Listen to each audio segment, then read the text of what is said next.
จริงต้องสร้างเองธัมโม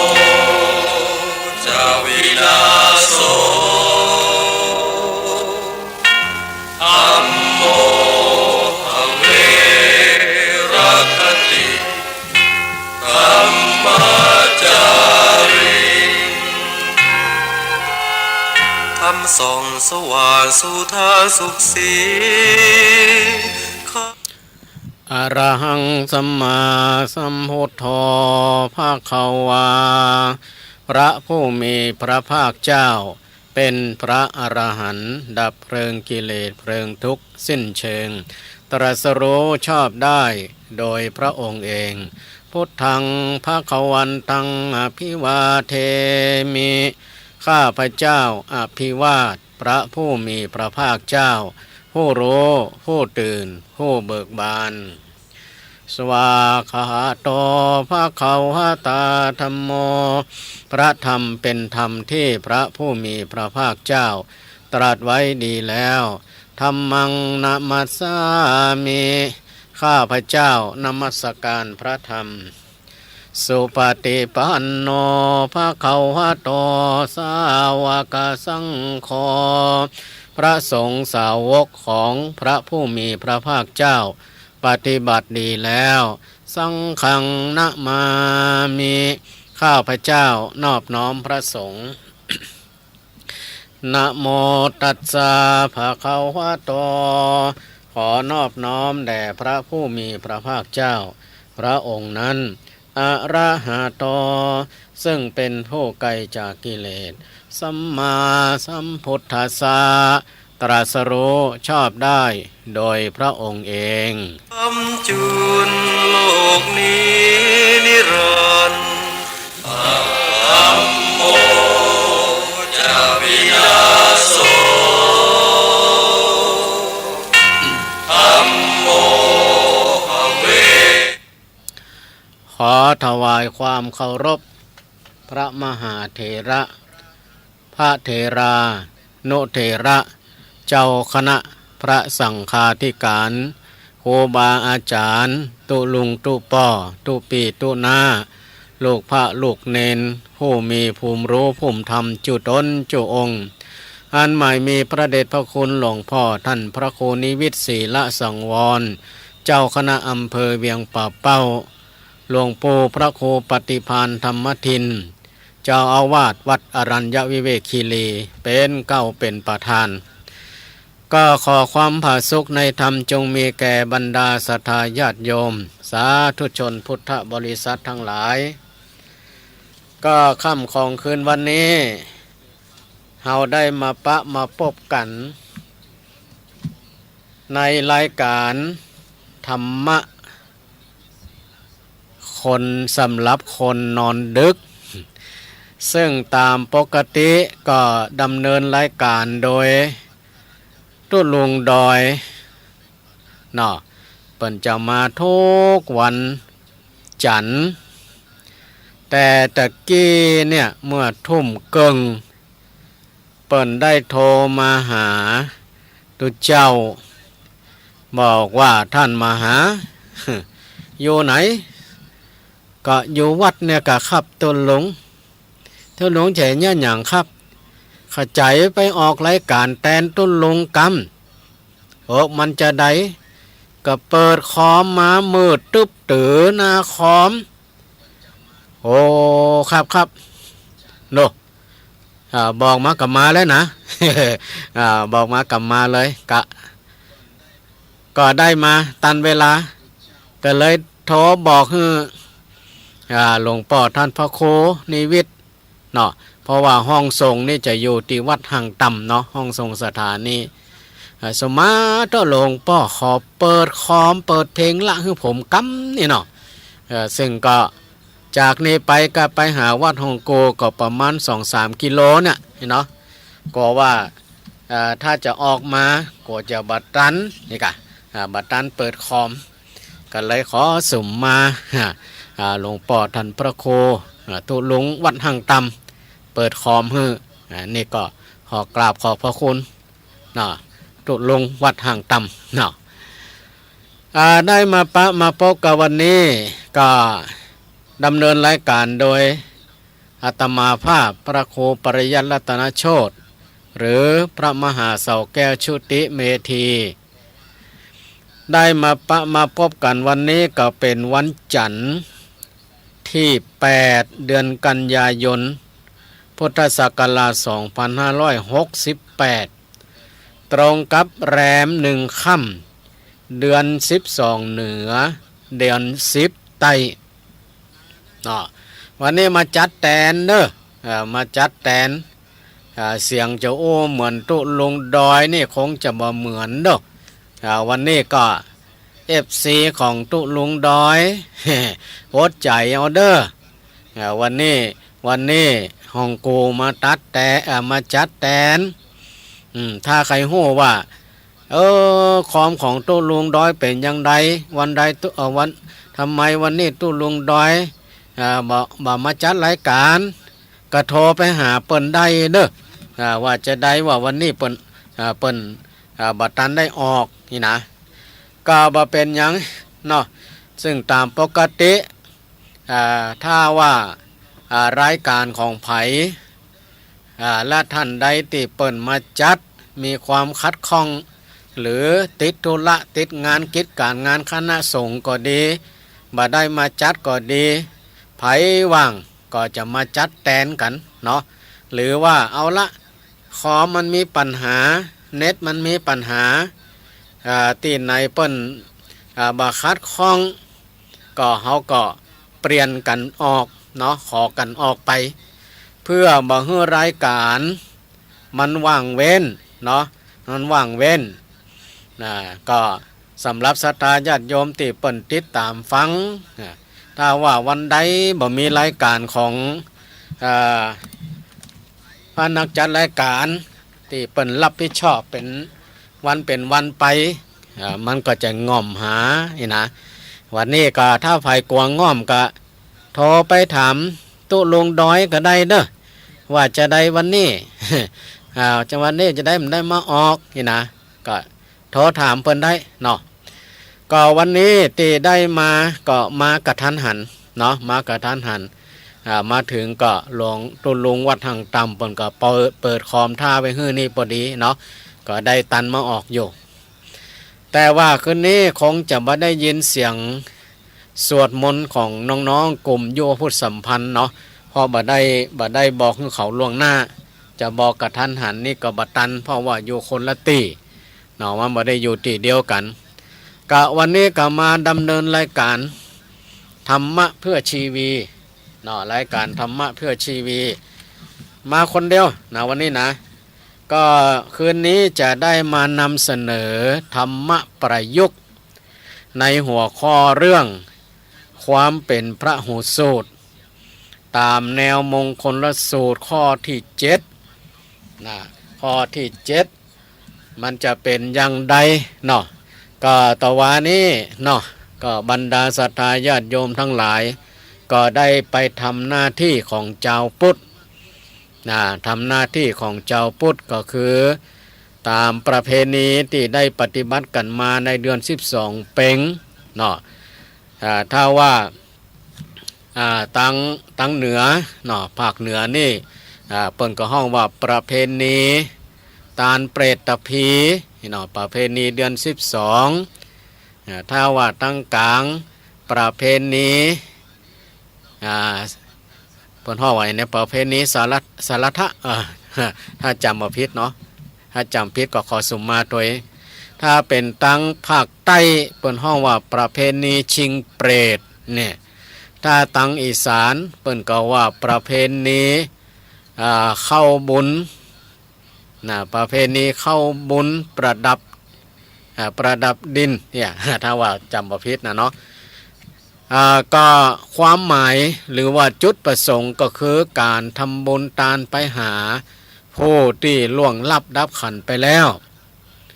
ซึ่งท่านเหล่านั้นได้ไปพุทธไปเกิดในภพภูมิใดก็ดีโดยเฉพาะก็ถ้าว่าล่วงลับดับขันไปแล้วไปพุทธไปเกิดในอบายภูมิซึ่งเป็นภูมิที่หาความเจริญ หาความสุขได้ยากการเป็นอยู่ก็ลำบากถ้าว่าไปตกนรกมกไหม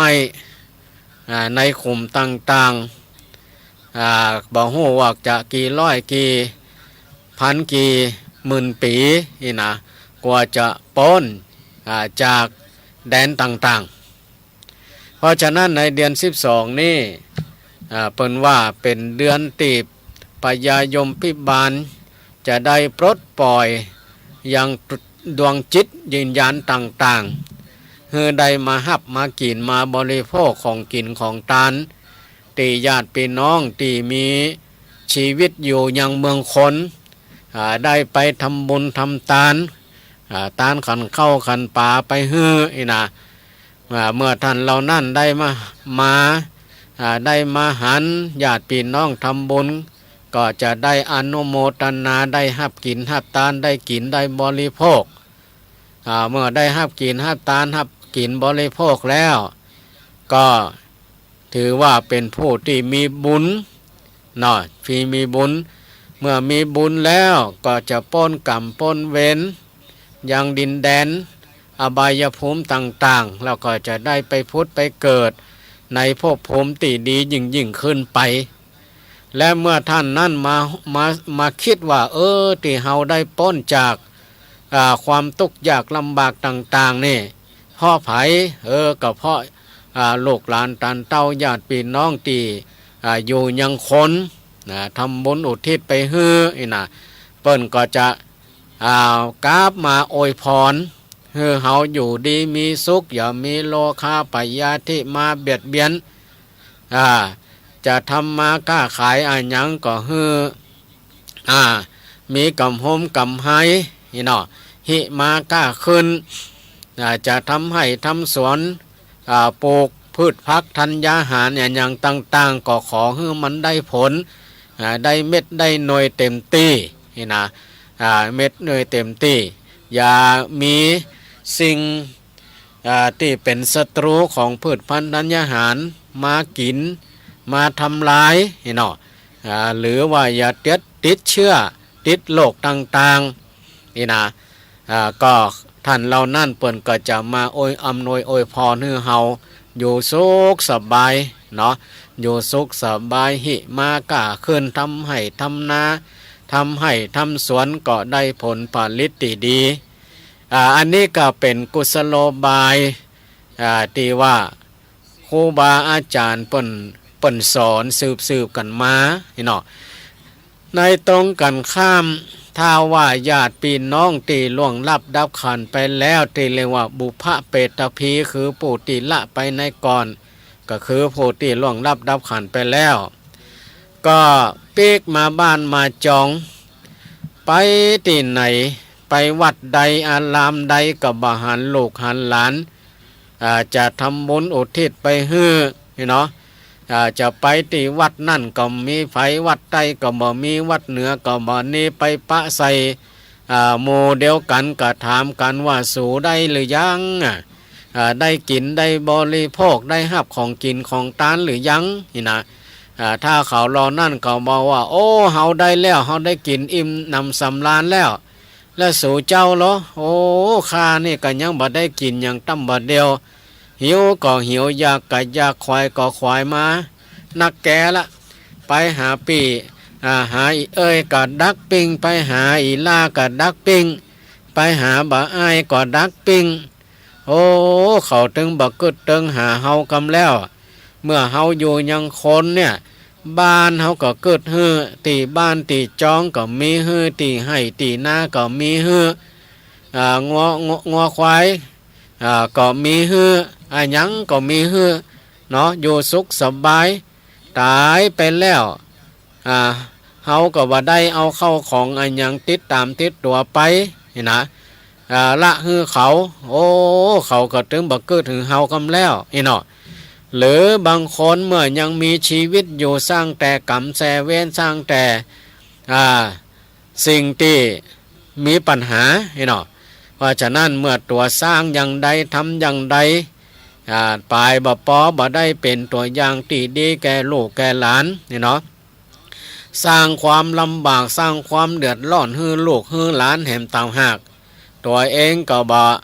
สนใจวัดบ่เข้าเล่าบ่ขาดบาทบ่ใส่ไก่บ่ละเผลอใจศีรษะพระเป็นปฏิทินบ่สนใจกินแอวเล่นมีเข้ามีของก็บ่สนใจเรื่องกินเรื่องทานเรื่องทำบุญเปิ่นทำบุญบันเหนือบันใต้เขาก็ถึงบ่สนนี่นะฉะนั้นเมื่อตัวหมดลมหายใจไปแล้วบุญตัวบ่ได้สร้างแต่บาปก็ได้ไปพุทธในเกิดในภพในภูมิที่หาความเจริญบ่ได้สุดท้ายปิกมาหาลูกหาเต้าเขาก็บ่ยังบ่เกิดหาก็เพราะเมื่อยังคนออกจากเขาบ่ได้แนะนำสั่งสอนเขาให้ดำรงอยู่ในศีลในธรรมนี่นะก็เขาจะทำอันยังจะยะอันยังก็ปล่อยเขาไปสุดท้ายมาก็มันเป็นอย่างนี้ก็ถือว่ามันเป็นกรรมเป็นเวรของเขาฉะนั้นท่านเหล่านี้เมื่อเขาบ่ได้หับกินหับตานแล้วก็ใกล้จะหมดเวลาหมดเขตปัญญายมกับปากันเอาโซ่เล็กมันล่ามมามัดคอลากไปเข้าไปสู่แดนนรกอย่างเก่าส่วนเขาเหล่านั้นเมื่อจะกลับจากนี่ไปก็แจ้งด่าให้โลกให้หลานที่อยู่ยังโลกมนุษย์ว่าสูนั่นอย่าอยู่สุขสบายให้3 วันดี4 วันค่า3 วันดี4 วันไข้เด้อนี่นะฮิขึ้นศอกลงวาเด้อปลูกให้ปลูกนาทำให้ทำสวนก็อย่าได้ผลผลิตเต็มเม็ดเต็มหน่วยปลูกข้าวโพดก็คือข้าวโพดมันรีบปลูกถั่วและก็ขออย่าให้ได้ถั่วและเต็มเม็ดเต็มหน่วยมีสวนมีลำไยบ่ม่วงก็อย่าให้มันปิดหน่วยนักให้แมงมาคุยมากัดมากินเนี่ยเขาก็แจ้งจะด่าเขาเนาะเพราะฉะนั้นตะวันนี่ตีไผ่ทำไปเนาะทำไปเขาจะทำตลอดไปก็ได้ถือว่ามันเป็นหน้าที่ของเขาแล้วก็ถือว่าเขาได้ปฏิบัติตามหลักในทางพุทธศาสนาที่ว่าเมื่อท่านล่วงลับดับขันไปแล้วก็ทำบุญอุทิศไปให้แก่ท่านนี่คือมันเป็นหน้าที่ของเขาที่จะทำเขาจะทำวันใดก็ได้แต่ว่าช่วงเดือน12นี่ก็ถือว่าเป็นกรณีพิเศษเนาะจริงเขาจะทำวันไหนก็ได้การทำความดีเนาะเพราะฉะนั้นบรรดาญาติโยมทั้งหลายเดือน12ผ่านไปแล้วเนาะช่วงนี้ก็แต่ว่าช่วงนี้ก็ยังถือว่าเป็นช่วงของการทำบุญอยู่เนาะเพราะจะได้เมื่อเดือน12มาแล้วบางวัดบางวาแต่วานี่เปิ่นก็ตานกันหลังคาละสำรับ2สำรับห้องนี่เนาะเปิ่นห้องว่าตานเปรตพีนี่เนาะบางคนก็ทำบุญทำตานไปแล้วบางวัดบางวาเปิ่นยังบ่จัดอย่างใหญ่เตื้อเปิ่นจะมีงานตานสลากพัดนี่แต่ว่านี่ก็ตังเวียงเป่าก็มีวัดพระธาตุดอยเวียงห่อเนาะนั่นเปิ่นก็ตานสลากกพัดไปแล้วก็ตานเฉพาะภายในหมู่บ้านก่อนเนาะบ่ได้กระจายเป็นนักเพราะว่าเปิ่นยังบ่มีความพร้อมเนาะแล้วก็แต่ละวัดละวาเปิ่นก็จะทยอยกันเนาะตานสลากหากไม้แต่ว่าก็วันนั้นหลวงป่อเจ้าคณะอำเภอแม่ใจเปิ่นก็โทรมาปีนี้ตั้งแม่ใจนี่บ่มีกันเฮ้ยตานสลากหากไม้เนี่ยจะตานกันก็เฉพาะแต่เดือน12ต่ออันเนาะเพราะว่าตานสลากพัดนี่บางวัดบางวามันบ่พร้อมเนาะเปิ่นก็บ่ยะก็ตานเดือน12เป้งนี่หยะอันนั้นก็แล้วแต่วัดใดที่เปิ่นพร้อมเปิ่นจะมีเปิ่นก็มีประเพณีตานสลากพัดบางวัดบางวาตานสลากพัดบ่พร้อมก็จะถวายสังฆทานหรือว่าตานต้นเงินเอาเด้อนี่เนาะอันนี้ก็แล้วแต่ความพร้อมเนาะบรรดาญาติโยมทั้งหลายคืนนี้รายการธรรมะเพื่อชีวีคือการดำเนินชีวิตที่มีธรรมะเป็นเครื่องยึดเหนี่ยวจิตใจได้มาดำเนินรายการแตนตุลุงดอยรายการธรรมะสำหรับคนนอนดึกนี่เนาะ คืนนี้ก็ตุลุงดอยตุลุงดอยนี่บ่มีปัญหาเรื่องสุขภาพแต่คืนนี้มีปัญหาเรื่องคอม เรื่องคอมเปิดมาแล้วค้อนมืดตึ๊บตื้อหน้าจอนะก็บ่เป็นอย่างเนาะก็ออกแตนกันไปคืนนี้จะได้มานำเสนอในเรื่องความเป็นพหูสูตรตามแนวมงคลสูตรในข้อที่7พาหุสัญจัญจะสิปัญจเวทนาโยเนาะคำว่าความเป็นพหูสูตรมันเป็นที่ยอมรับกันโดยทั่วไปว่าคนเฮานั้นจะเป็นคนที่มีความรู้ความเฉลียวฉลาดแล้วก็มีความเจริญก้าวหน้าในชีวิตได้เปิ้นว่าต้องเปิ้นว่าก็ด้วยการศึกษาเนาะจะมีศิลปะวิทยาอันยังก็ต้องมีการศึกษาเพราะฉะนั้น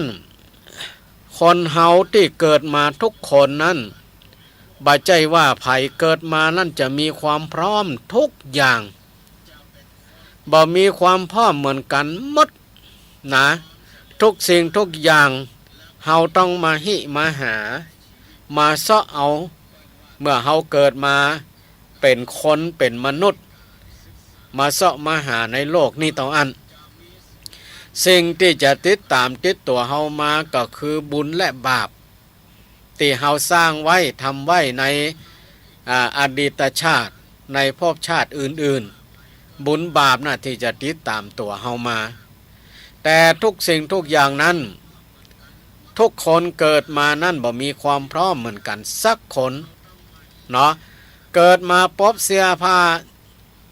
ที่จะเอาใส่เอาย่องสักชิ้นก็บ่มีเนาะความรู้การศึกษาก็บ่มีเนาะบ่มีเกิดมาพบจะอ่านหนังสือได้เลยจะเขียนหนังสือได้เลยนี่นะจะปานพอจะโอ้จะจ่าได้เลยเนี่ยก็บ่ได้เถี่ยเพราะฉะนั้นทุกคนเกิดมานั้นบ่ใช่ว่าจะมีความพร้อมเหมือนกันหมดความดีความชั่วก็เหมือนกันทุกคนบ่ใช่ว่าจะดีกันอย่าหมดและก็บ่ใช่ว่าจะชั่วกันอย่าหมดเนาะบางคนเปิ้นก็มีทั้งความดีและทั้งความชั่ว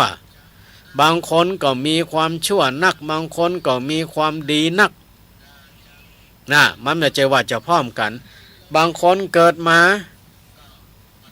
เกิดในฐานะที่พ่อแม่ต้องหาเจ้ากินค่ำพ่อแม่ลำบากบางคนก็เกิดมาในฐานะที่พ่อแม่ร่ำรวย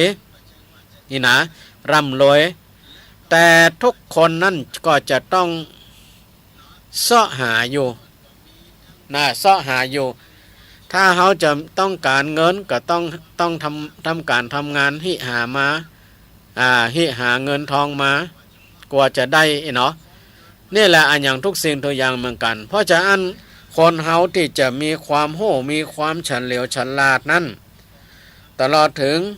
จะมีความเจริญก้าวหน้าในชีวิตก็จะต้องมีการศึกษาเนาะศึกษาเหมือนกันหมดแล้วการศึกษานะที่จะเกิดผลดีนั่นเปิ้นว่าจะต้องพร้อมโดยองค์ที่เรียกว่าหัวใจของนักปราชญ์หัวใจของนักปราชญ์หัวใจของนักปราชญ์มีหยังก็คือสุจิปุลิอันนี้คาถาหัวใจนักปราชญ์คาถาหัวใจนักปราชญ์หรือว่าคาถาเรียนหนังสือเก่งนี่เรียนหนังสือเก่งจะเรียนอันหยังจะยะอันหยังนี่นะก็เก่งจะศึกษาศิลปะวิทยาอันหยังก็เก่งนี่นะมีความรู้มีความเฉลียวฉลาดก็ถ้ามีคาถา4ตัวนี่นะกูเตียตุ้นลงเปิ้นก็ฮื้อคาถาเหมือนกันโล คืนนี้คาถาหนึ่งคาถาหัวใจนักปราชญ์เนอะหัวใจนักปราชญ์หรือว่าคาถาเฮียนหนังสือเก่งซื้อสุจิปุลิสี่ตัวละนะถ้าใครมีคาถาสี่ตัวนี่รับรองเลยรับรองเลยจุดเริ่มต้นของความเป็นนักปราชญ์คำว่าสุจิปุลินั่นก็ได้แก่หนึ่งสุก็คือฟังจิก็คือคิดปุก็คือถามแล้วก็จิก็คือการเขียนไว้หรือการบันทึกไว้เพราะฉะนั้นคำว่าสุจิปุลิก็คือการฟังการคิดการถามแล้วก็การเขียนไว้หรือบันทึกไว้ต่อโดยเฉพาะสมัยบัดเดียวเนาะมีโทรศัพท์กันมีโทรศัพท์กันถ้าต้องการอยากจะเอาอยากจะให้ความจำหรือสิ่งที่เฮาเฮียนฮู้นั่นน่ะมันลืมไปเร็วนี่นะก็ต้องมีการบันทึกไว้แม้แต่เฮาจะไปที่ไหนไปแอวไปเที่ยวที่ไหนถ้าต้องการอยากจะให้ความจำที่เฮาไปแอวไปเที่ยวน่ะมันอยู่กับเฮาได้เหมือนก็ต้องมีการบันทึกภาพไว้เนาะมีการบันทึกภาพเอาไว้ภาพที่เฮาบันทึกหรือเฮาถ่ายต่อก่อนนั้นใจกล้องถ่ายกล้องที่มีฟิล์มเนาะต่อมาก็เป็นกล้องดิจิตอลบัดเดียวนี่บัดกล้องถ่ายรูปจำเป็นนะใจโทรศัพท์นี่ใจได้อเนกประสงค์ไปที่ไหนนั่นแหละท่านทั้งหลายถ้ากลัวลืมคือบันทึกเอาไว้จำไว้ดีกว่าจดถ้าจำไม่หมดจดไว้ดีกว่าจำเพราะฉะนั้นการบันทึกการบันทึกแต่ก่อนนี่เปิ้นจะมีการจดบันทึกประจำวันนี้เฮาทำอันหยังเนี่ยอันหยังตีไหนเวลาใดกับไผถ้าเฮาบันทึกไว้สุดยอดเลยเนาะสุดยอดเลยท่านทั้งหลายที่มีโทรศัพท์นี่นะบัดเดียวนี้บอกว่าเราอ่อนหรือว่าคนใหญ่เนาะกำใจทั่วไปนะคือชอบติดหนังติดละครหนังซีรีส์อีกหนังซีรีส์นะอันนี้ก็ดูเหมือนกันเฮาหันบางคนนี่บางคนนี่นะหันอันยังทะลุปรุโป่งหมดเวลาจะต้องการใครฮู้ข้อมูลของคนนั่นนี่นะมันจะมีตาออกสีแดงๆที่ตาเนี่ยนะฮู้เลยว่าคนนั่นเป็นอย่างอันนี้เป็นอย่างมีความเป็นมาอย่างใดนะมีความเป็นมาอย่างใดก็มาเกิดเหมือนกันว่าที่เขาเอามาออกมาทำจะเป็นละอ่อนก็ดีคนใหญ่ก็ดีนะเวลามีปัญหาอย่างขึ้นมาอยากจะหู้จะหันอย่างขึ้นมานะก็จะมีแสงออกจากตาแสงออกจากตาสามารถจะมองทะลุปุโปร่งได้ท่านทั้งหลายเฮาลองคิดว่าตาที่มองทะลุปุโปร่งหันได้หมดนี่นะอันนั้นเนี่ยถ้าเฮาเอามาคิดกับธรรมะในพระพุทธศาสนาเพราะล่ะคิดว่าเขาต้องเอาออกจากธรรมะในทางพุทธศาสนานั่นแหละนั่นก็คืออวัยวะทั้ง6มีข้อหนึ่งคือจักษุทวารจักษุก็คือตาทวารก็คือช่องทางตานั่นจะมีอยู่2อย่างนั่นคือมังสะจักขุคือตาเนื้อแล้วก็ปัญญาจักษุคือตาปัญญา มังสะจักษุนั้นมีหน้าที่พออย่างเดียวพออย่างเดียวพอตะวันพออาทิตย์พอบ้านพอดอยพอน้ำพอภูเขานี่นะสมมติว่าพอต้นไม้มังสะจักษุมีหน้าที่คือพอแต่ต้นไม้ต้นนั้นจะเป็นต้นไม้จื่ออะหยังมีสีสันวรรณะอย่างใดนั่นต้องใจปัญญาจักษุพิจารณา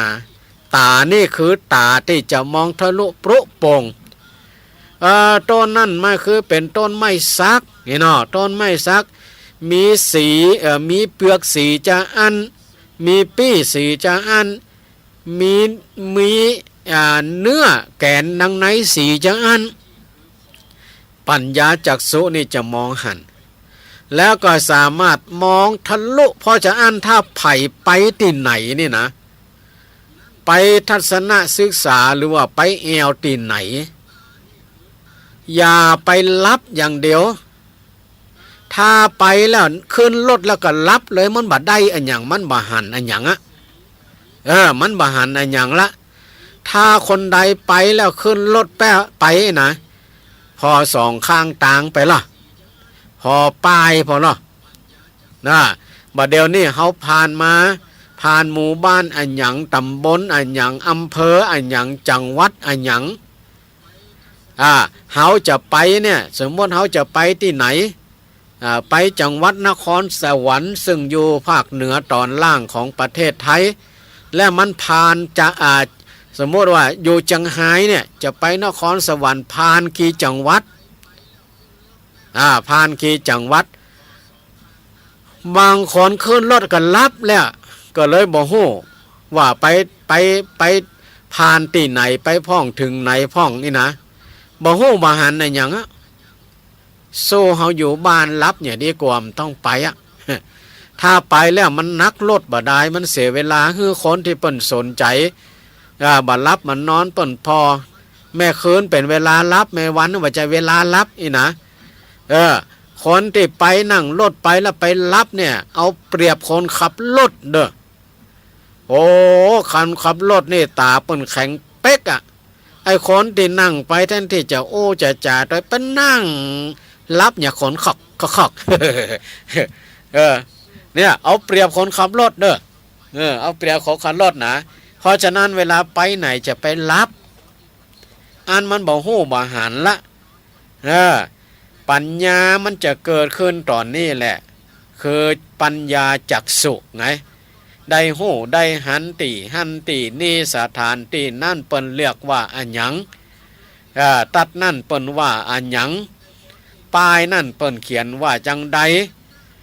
ป้ายจราจรเนี่ยพอไปล่ะมันทำไมถึงมันบ่เหมือนกันที่มันบ่เหมือนกันเพราะมันมีสัญลักษณ์แตกต่างกันก็พอไปกะพอไปแล้วก็บ่ฮู้ว่าเข้าใจก็ถามนั่นป้ายนั่นเปิ้นหมายความว่าจะใดป้ายนี่เปิ้นหมายความว่าจะใดไฟจราจรสีนั่นสีนี่มันมีความหมายว่าอย่างใดจะเอกะมันจะได้ฮู้ได้เข้าใจบ่จะว่าไปแล้วก็รับบางคนไม่ใช่อันนั้นหรอกไปแล้วก็รับพอรับไปเอาล่ะก็เดี๋ยวเมาหัวล่ะเมารถล่ะใครหากล่ะเมาหัวเมาหูเมาหางล่ะบ่ฮู้หยังล่ะอีนะนี่แหละบางคนเพราะมันไปเนี่ยปัญญามันบ่เกิดถ้าต้องการให้ปัญญาเกิดก็ต้องพอใจปัญญาจักษุพิจารณาใคร่ควรเนาะเพราะฉะนั้นบรรดาศรัทธาญาติโยมทั้งหลายคนที่เปิ้นจะมีประสบการณ์มากมีความรู้มากความรู้บางอย่างมันบ่ใจเฮียนเอาในตำรับตำราอย่างเดียวอาศัยประสบการณ์เพราะฉะนั้นแต่ละปีทำไมเปิ้นต้องจัดงบทัศนศึกษาทำไมโรงเรียนเปิ้นต้องพานักเรียนไปทัศนศึกษาทำไมเปิ้นถึงฮือโคบุคลากรทางการศึกษาออกไปทัศนศึกษาก็เพื่อว่าจะไปดูไปดูไปหัน บ้านเมืองเปิ่นเป็นอย่างใดนี่นะบ้านเมืองเปิ่นเป็นอย่างใดเปิ่นทำอันยังพ่องนี่เนาะทำไมพืชพันธุ์ธัญญาหารที่เปิ่นปลูกสมมติไปศึกษาเรื่องการเกษตรเรื่องการปลูกข้าวโอ้เปิ่นใจข้าวอย่างใดปลูกอย่างใดวิธีการเป็นอย่างใดคือไปเพื่อศึกษาเพื่อจะให้มันเกิดความรู้นั่นแหละบัดจะว่าไปแล้วไปอย่างไปเอวกินเอวเสร็จแล้วมันก็มาได้อย่างกันจังหวัดนั่นมีสถานที่ท่องเที่ยวอันยังพ่องมีพิพิธภัณฑ์อันยังพ่องมีศูนย์การเรียนรู้อันยังพ่องมีจุดเด่นอันยังพ่องเอกไปแล้วมันได้หู้ได้หันได้ประสบการณ์ถือว่าเป็นการศึกษานอกห้องเรียนนะนอกห้องเรียนฉะนั้นในกระบวนการศึกษานั่นเนาะท่านทั้งหลายผู้สอนก็คือผู้ที่ถ่ายทอดความรู้ถ่ายทอดวิชาให้แก่ไผก็ให้แก่ผู้เรียน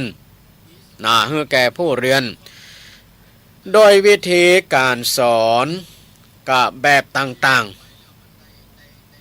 แบบต่างๆแต่วิธีที่สำคัญที่สุดก็คือการการพูดการใจเสียงบอกให้ผู้เรียนก็ต้องการความรู้ก็จะต้องตั้งใจฟังเมื่อครูปน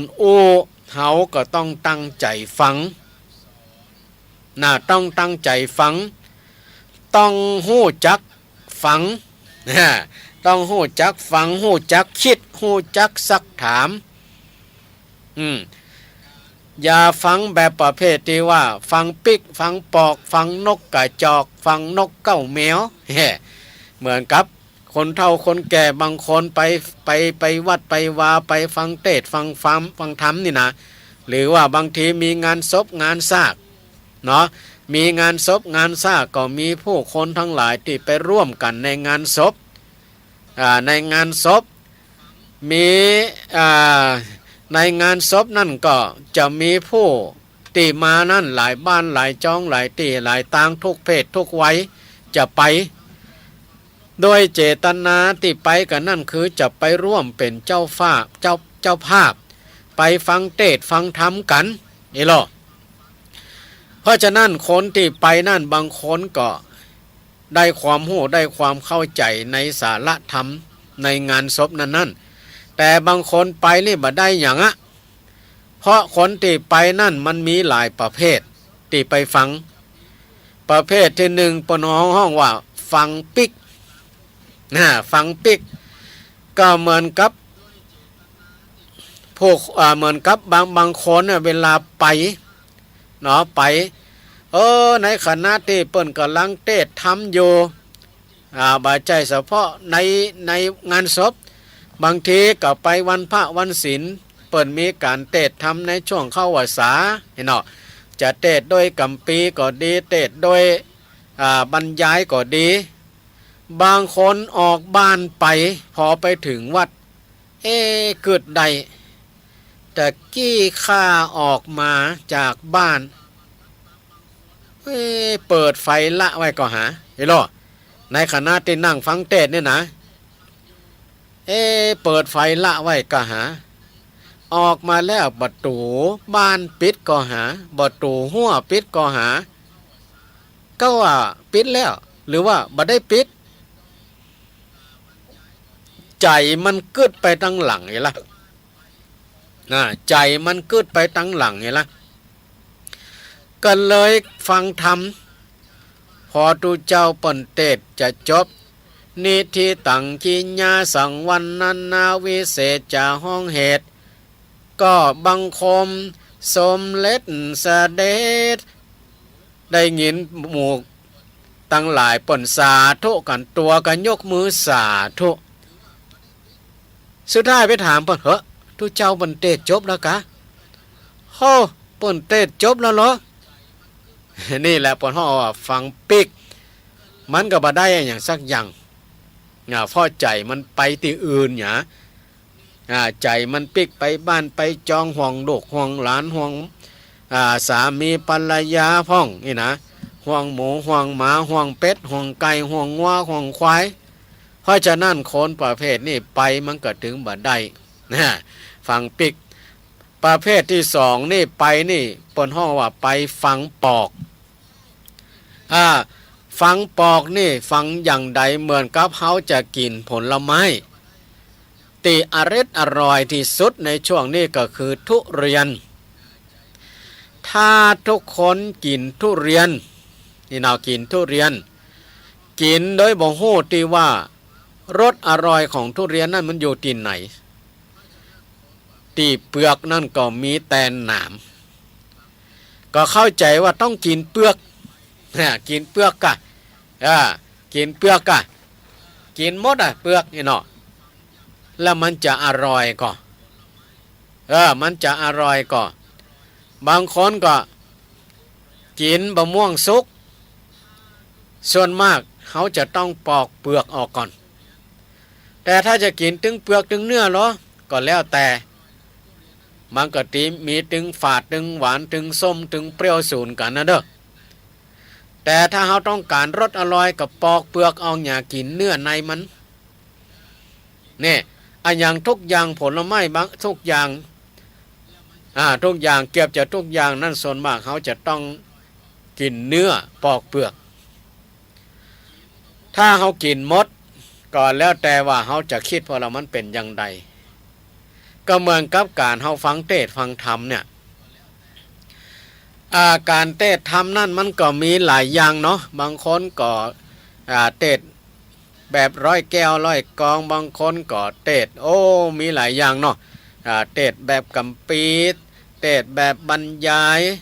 บางคนก็เทศกำปีมีสร้อยมีกาบมีบางคนก็เทศมวนฟังแล้วเข้าใจนี่นะหรือว่าบางทีก็เปิ้นเทศตลกคบขำผสมผสานที่มีเนื้อพ่องก็มีสาระก็มีตีบ่มีสาระแต่เน้นความบันเทิงก็มีหลายรสชาติแล้วแต่เหมือนกับครูบาอาจารย์ที่เปิ้นมาจัดรายการนี่เนาะทุกตนทุกองค์ก็มีลีลาการเทศแตกต่างกันไปการโอ้กันจาก็แตกต่างกันไปแต่เฮาท่านทั้งหลายถ้าต้องการสิ่งที่มีสาระสิ่งที่มีประโยชน์หรือสิ่งที่มันตรงกับจริตของเฮาจะต้องปอกหรือต้องเลือกเอาก่อนบอกใจว่าอันยังเปิ้นว่าอันยังก็ดีหมดบ่ใจนะคือบางอย่างนั่นเปิ้นก็เอาเรื่องเปลือกเนี่ยก่อนกลัวจะเข้าไปถึงแก่นมันก็ผ่านหลายขั้นตอนถ้าเฮาฟังแล้วเฮาเลือกเอาที่มันเป็นแก่นแท้ๆก็จะต้องกลั่นกรองกลั่นกรองเอาสิ่งที่มันมีสาระมันมีประโยชน์ไอ้ที่มันตลกคบขันม่วนน่ะที่ว่าม่วนนั่นน่ะก็ขอให้มันม่วนอย่าตึกที่เฮานั่งฟังนะแต่ถ้าสิ่งใดที่มันมีสาระมันมีประโยชน์ที่เฮาสามารถที่จะนำไปประพฤติปฏิบัติเอาใจในชีวิตประจำวันเฮาได้อันนั่นแหละเอาปิกไปเถอะ อันนี้เปิ้นห้องว่า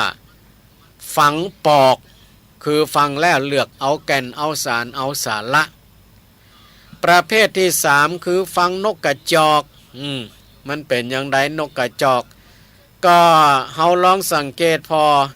ถ้ามีนกจอกนอนที่บ้านไผ่เป็นหมู่นอนตามติดต้นไม้นะมันจังมีหรอบางช่วงเนาะบางช่วงนี่บางคนเนี่ยพอต้นลำไยแล้วนกมันนอนแต่นอนว่าแล้วมันเป็นอย่างไรมันจะเข้านอนนี่บ่ฮู้มันห้องอันหยังปลาล่ำปลาเหลือบ่ฮู้ว่ามันมันว่าอันหยังกันบ่ฮู้มันเจ้ากันมันกันฮู้เรื่องก็มันกันเข้าใจก็ตัวนั่นก็ห้องตัวนี่ก็ห้องมี100ตัวก็ห้อง100เสียงมี1,000ตัวก็1,000เสียง นั่นหมายความว่าคนประเภทนี้เวลาไปฟังเทศฟังธรรมนี่นะ บ่สนใจโอ้กันเนี่ยยังก็บ่เคยปะกันนี่หรือบางคนเนี่ยเมินนานปะกันเนี่ยเตื้อตูเจ้าเปิ้นกำลังจะเตะทำเปิ้นกำลังจะโอ้ตัวก็โอ้กันเนี่ยโอ้กันเนี่ยก็มันยังมารอเปิ้นเตะจบก่อนมันก็จะโอ้ อย่างเอ้น้อยเปิ้นก็เตะประมาณ30 นาทีเวลามีเบอร์24 ชั่วโมงเฮายังไปโอ้เวลาอื่นเนาะอันนี้มันเป็นใจอีเนาะอันนี้แหละเปิ้นฮ้อฟังนกกระจอกหรือบางทีเนี่ยเปิ้นก็ลังเตะแม่บ้านอยู่ห้องครัวเปิ้นพ่องก่อลาบพ่องก่อตำพ่องก่อจีพริกพ่องก่อต้อกกจิ้นพ่องกากกป่าพ่องกากกนั่นกกนี่พ่องกามันตึงดังนะพ่องกัดหลับพ่องก่อซอยพ่องก่อตำพ่องก่อขวามันตึงก็ยังบ่หยุดเนี่ยสักกรรมนี่นะ ยังบ่หยุดเนี่ยสักกรรมรอเปิ้นทำวิธีก่อนกานี่เนาะบางคนเปิ้นตั้งใจฟังเปิ้นต้องการความรู้แต่คนข้างๆมันมาอู้กันบางครั้งก็สร้างความรำคาญให้กับคนที่อยู่ใกล้ๆเหมือนกันโลกท่านทั้งหลายลองสังเกตเนาะว่าเปิ้นว่าตัวนะตัวเจ้าเตดอยู่ถ้าได้ยินเจ้าบ้านเปิ้นอู้กันเนี่ยนะมันตึงอย่าใครจบอย่าเวลานั่นน่ะก็เวลาอื่นเนี่ยบอกอู้กันมาอู้อย่างเวลาที่เปิ้นเตดเนาะ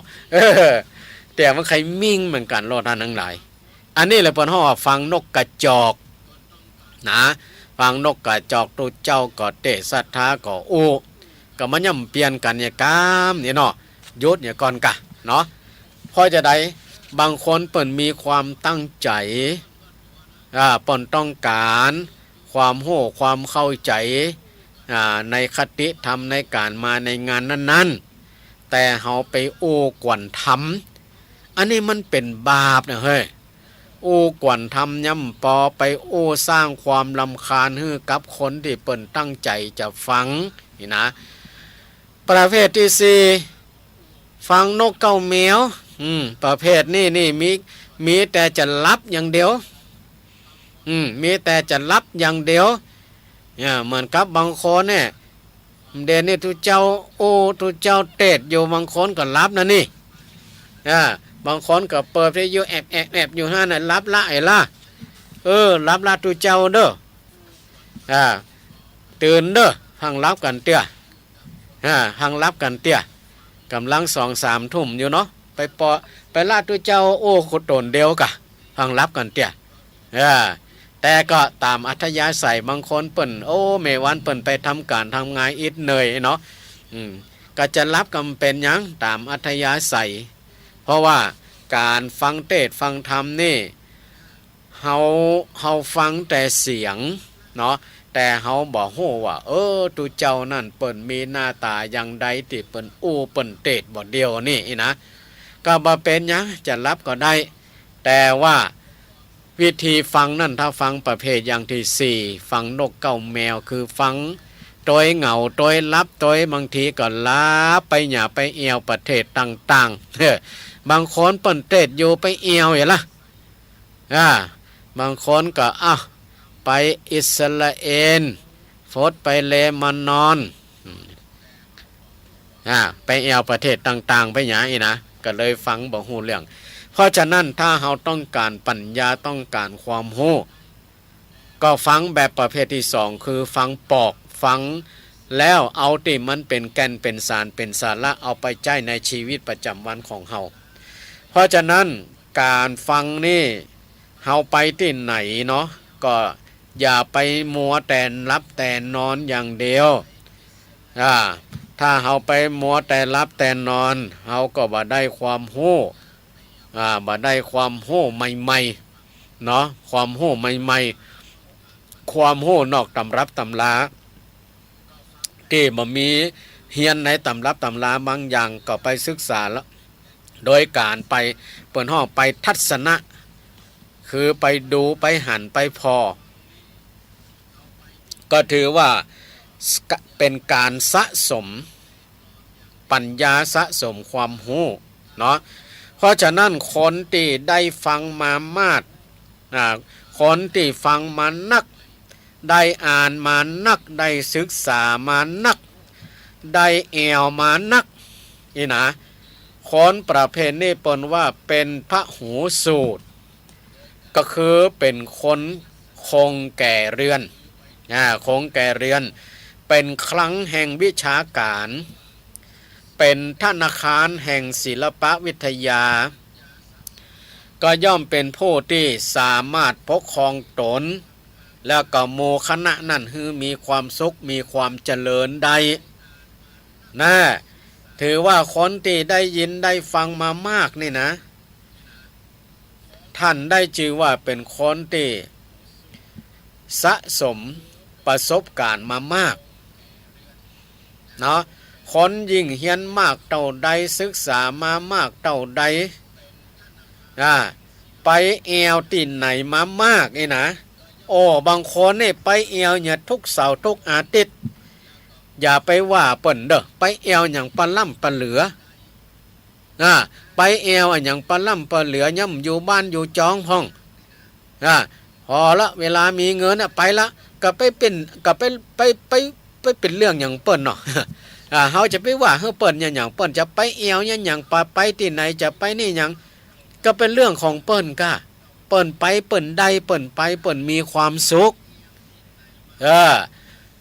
ไอ้เฮาบ่ไปเนี่ยก็ไปบ่ไปเนี่ยก็มันบ่ฮู้บ่หันเนี่ยบ่มีประสบการณ์ในหยังบางคนเนี่ยบ่ยอมออกจากบ้านจากจองไปที่ไหนเปิ่นจนไปไหนบ่ไปบ่ไปเนี่ยหยังเสียเวลามันก็มอกอันนะนี่แหละบางคนนะสู้เอาสตังค์ไปใจอย่างอื่นดีกว่าแล้วอยู่บ้านมันมีสตังค์ก็คนที่เปิ่นไปเนี่ยเปิ่นมีสตังค์นะบางคนเนี่ยคนบ่ไปนี่ก็คือคนบ่มีสตังค์ไงปลายบ่ปอความโหประสบการณ์ก็บ่มีมากอย่างเช่นว่าในเชียงใหม่มีกี่อำเภอเฮาไปแอวมากี่อำเภอแต่ละอำเภอเปิ่นมีของดีอันหยังของดีหยังแต่ละอำเภอแต่ละหมู่บ้านแต่ละตำบลน่ะเปิ่นมีของดีอันหยังพ่องในอำเภอนั้นบางคนบ่ฮู้บางคนนี่ยังอยู่เชียงรายเนาะเชียงรายมีกี่อำเภอไผไปแอวพ่องมีอำเภออย่างพ่องบางคนบ่ฮู้ตามเข้ามาแหมในอำเภอเนี่ยมีกี่หมู่บ้านมีกี่ตำบลแล้วก็แต่ละหมู่บ้านอยู่ในพื้นที่ต่ำหรือว่าพื้นที่สูงอยู่บนดอยก็ว่าอยู่ตั้งลุ่มแล้วเปิ้นมีอาชีพอะไรหยังบางคนบ่ฮู้ท่านทั้งหลายคนเวียงว่าเป้าองเทมฮู้นะป่าเมียงได้ยินกับป่าเมียงแล้วมันเป็นจะได้เมียง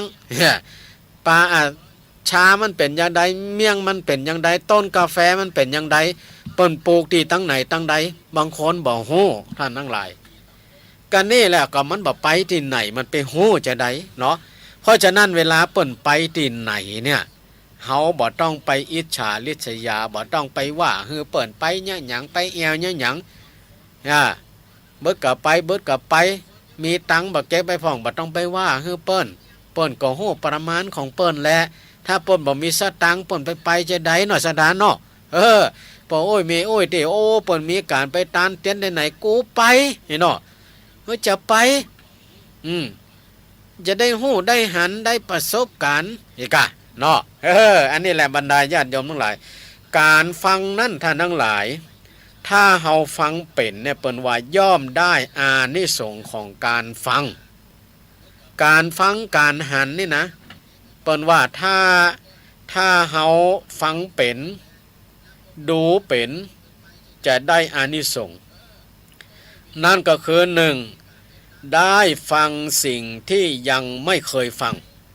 อันนี้เป็นการได้ความรู้เพิ่มเติมบางทีเรื่องนี่เฮาบ่เคยได้ยินเฮ้ยเนาะบ่เคยได้ยินเฮ้ยโอ้ได้ยินครั้งนี้ถือว่าเป็นบุญหูก็นี่ได้หันครั้งนี้ถือว่าเป็นบุญตาก็นี่ ได้สัมผัสครั้งนี้ก็ถือว่าเป็นบุญตีนบุญมือกันนี่อีกอะเนาะเขาจะได้ฟังสิ่งที่บ่เคยฟังเป็นการได้ความรู้เพิ่มเติมนะสองอันนี้ส่งข้อที่สองเปิ้นว่าสิ่งที่เคยฟังมาแล้วยังบ่เข้าใจชัดพอมาฟังครั้งที่สองเนาะหรือว่ามาฟังซ้ำอีกก็จะทำให้เกิดความเข้าใจชัดเจนยิ่งขึ้นเหมือนกับบางคนเคยไปแอวข้างนั่นข้างหนึ่งนะ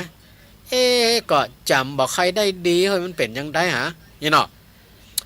อยากจะไปแอวแหมสักข้างสองข้างนะเนาะใครโหว่ามันเป็นจังใดแต่หรือว่าเขาได้ยินเรื่องนี้เรื่องนั่นต่อแล้วนี่ฟังที่ไหนฮะ ฟังที่ไหนฮะโอ้พอมาได้ยินได้ฟังแหมข้าง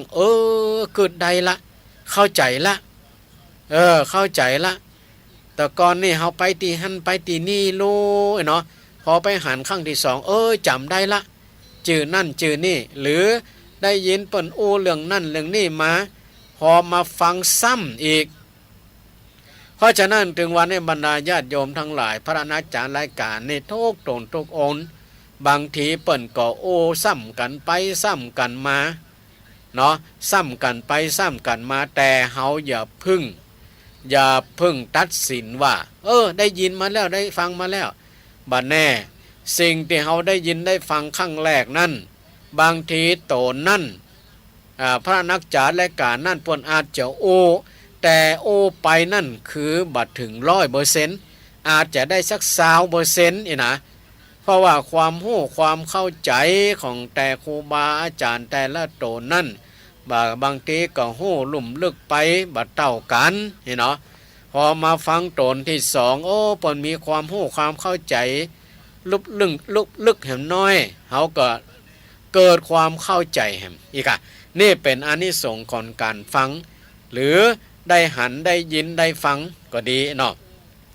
ประการที่สามกำจัดความสงสัยเสียได้ก็คือเขาก็หายข้อข้องใจสิ่งที่เฮาเคยลังเลใจสงสัยใจนะสงสัยว่าตีนั่นเฮาเคยไปก็หาก็ว่าบ่เคยไปพอไปแหมข้างแม่นละแต่แล้วมาแล้วกรรมนะนี่เห็นหรอมาแล้วกรรมละหายสงสัยละกรรมนี่เห็นเนาะหรือว่าเอาละแม่นละแต่แล้วเรื่องนี้เฮาเคยฟังแล้วกรรมละเห็นหรอฟังแล้วกรรมละพอมาได้ยินข้างนี้แหมแม่นละแต่แล้วเปิ้นกรรมเปิ้นเตดกรรมมันจบเนี่ยตึกนี้มันยังมีแหมอย่างเฮาฟังเตดฟังธรรมเนี่ยเนาะฟังโพกที่หนึ่งมันก็จบตึกหันพอจะมาฟังที่สองเปิ้นสรุปกันแรกคือฟังแหมกรรมพอมาฟังกันที่สองมันก็เกิดความเข้าใจง่ายเข้าใจดีขึ้นไปแหมน้อยนี่เป็นว่าก็ทำให้เฮานั่นเกิดความสงสัยละว่าแม่นละเนาะอันนี้ส่งข้อที่สี่ทำความเห็นของตนให้มันถูกต้องนี่เป็นจุดเริ่มต้นของคำว่าสัมมาทิฏฐิคือความเห็นถูกต้องเมื่อเฮาหายข้อสงสัยหายข้อกังขา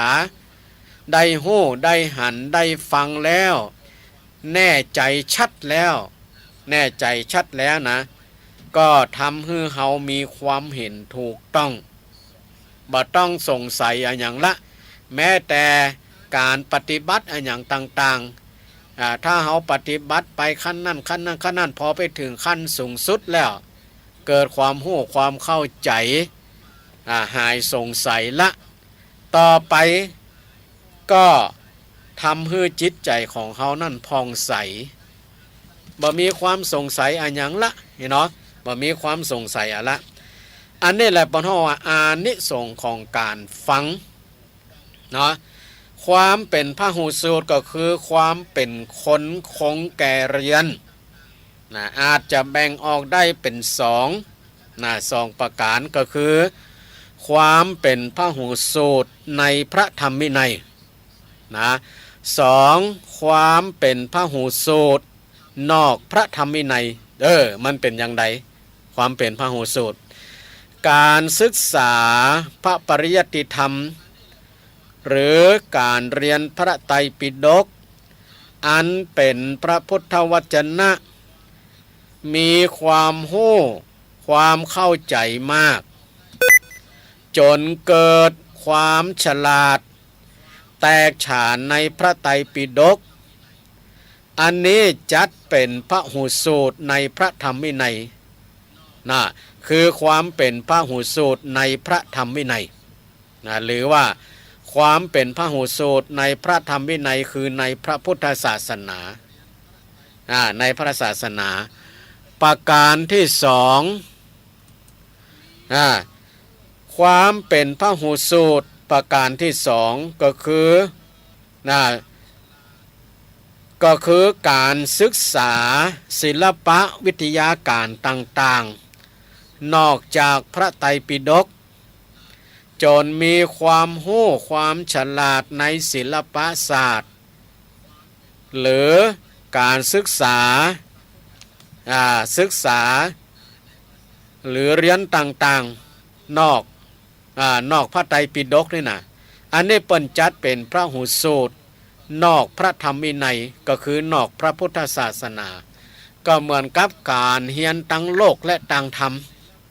ถ้าเรียนตั้งธรรมเรียนบาลีสูงสุดก็คือปรริญญาเก้าถือว่าจบหลักสูตรในพระธรรมวินัยทางด้านการศึกษา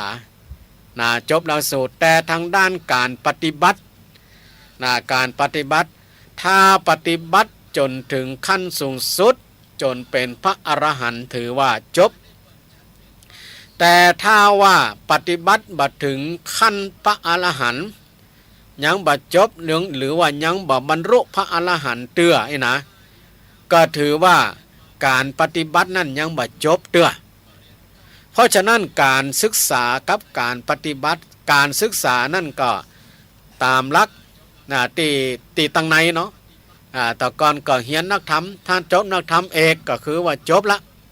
นี่นะถ้าเรียนอภิธรรม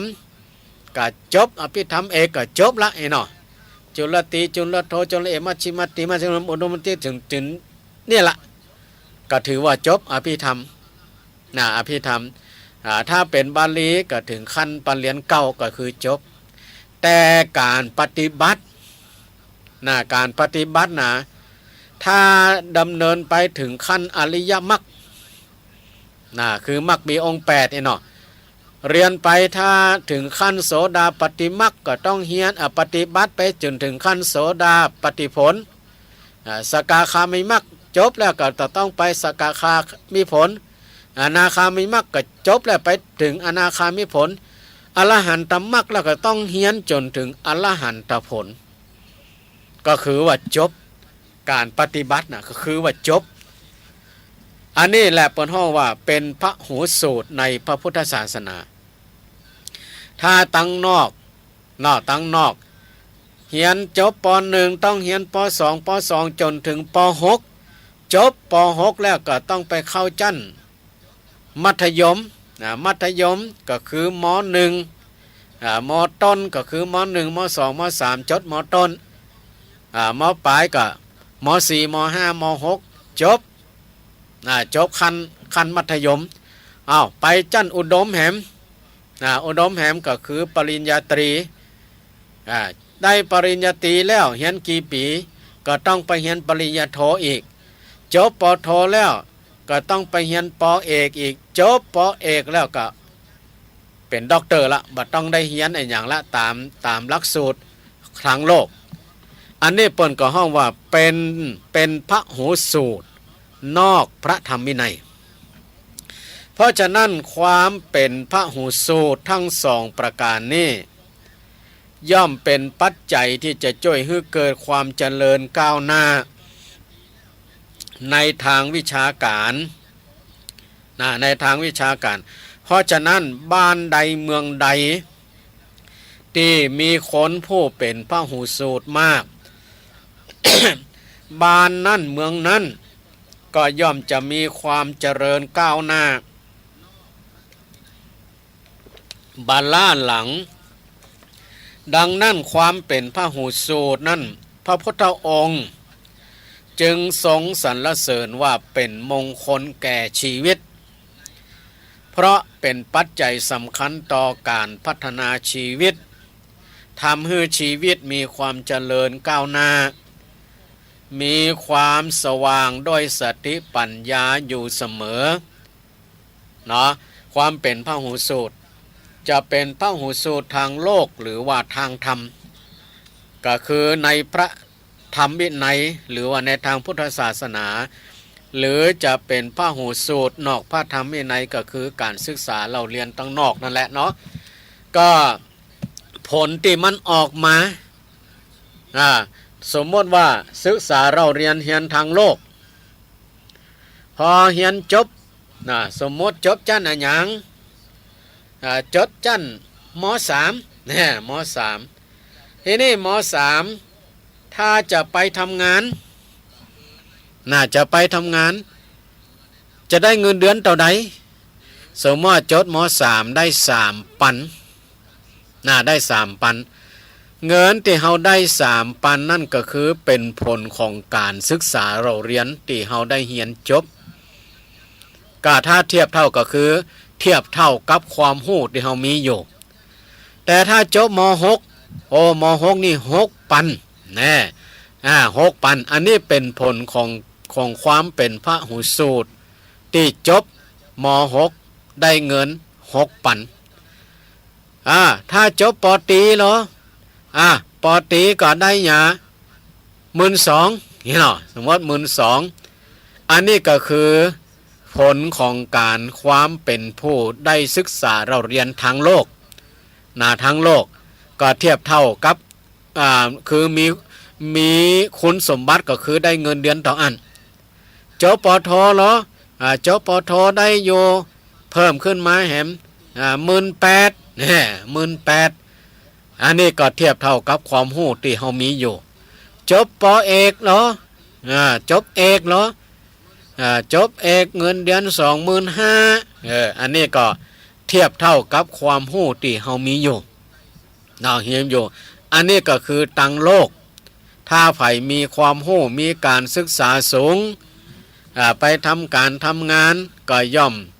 ได้เงินเดือนนักตามวุฒินี่นะว่าเฮาตามวุฒิ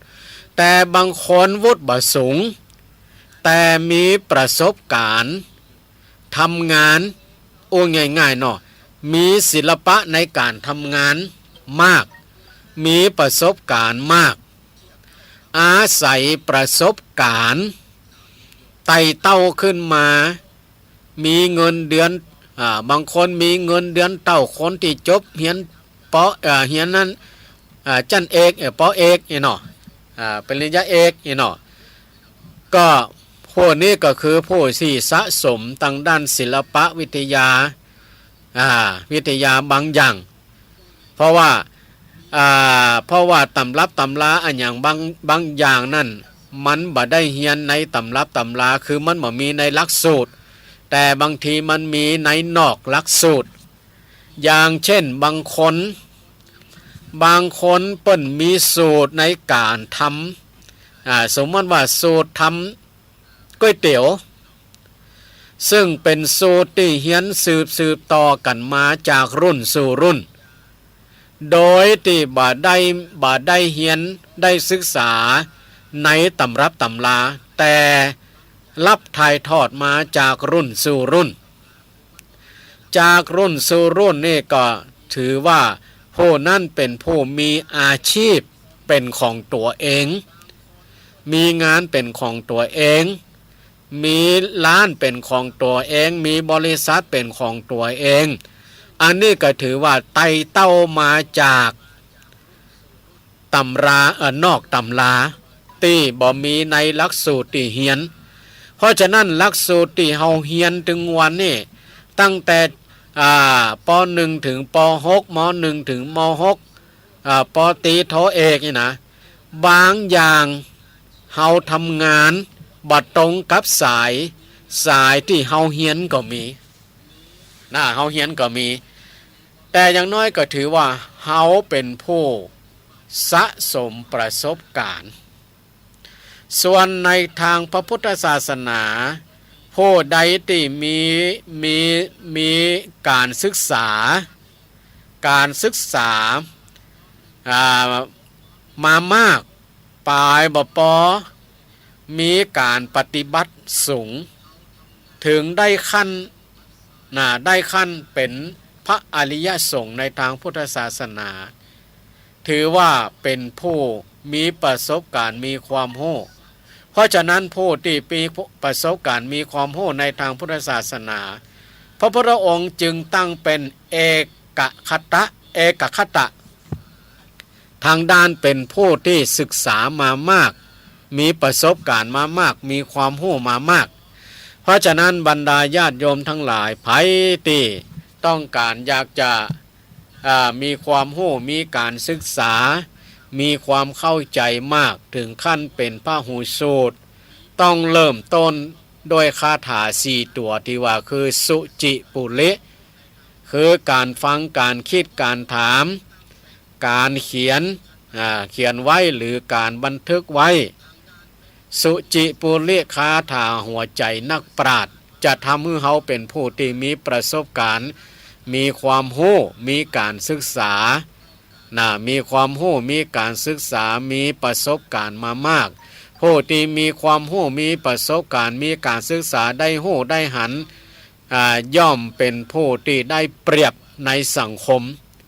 ปลายปอย่อมจะได้รับการเป็นผู้นำเป็นผู้นำในกิจการงานอันอย่างต่างๆเหมือนกับไผ่ที่จะไปเข้าเฝ้าพระพุทธเจ้าในสมัยพุทธกาลนั้น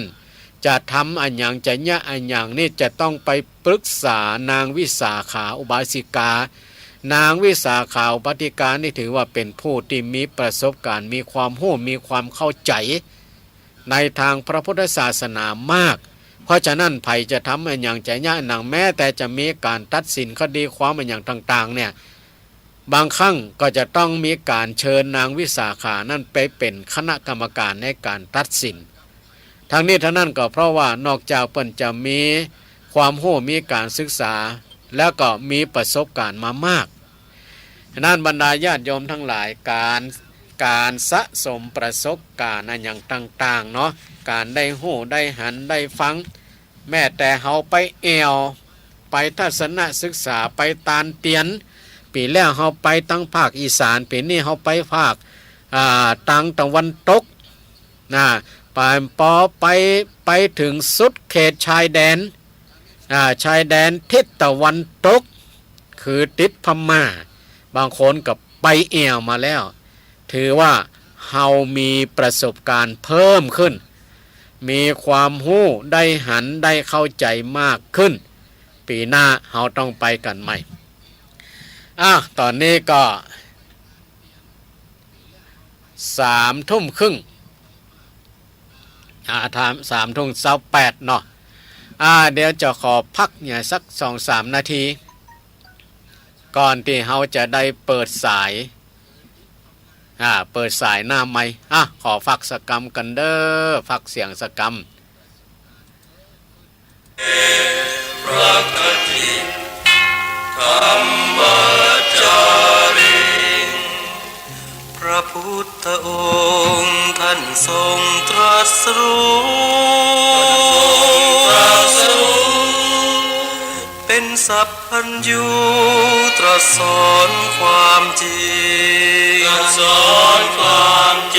งว่าธรรมะย่อมชนะทุกสิ่งเป็นที่พึงพิ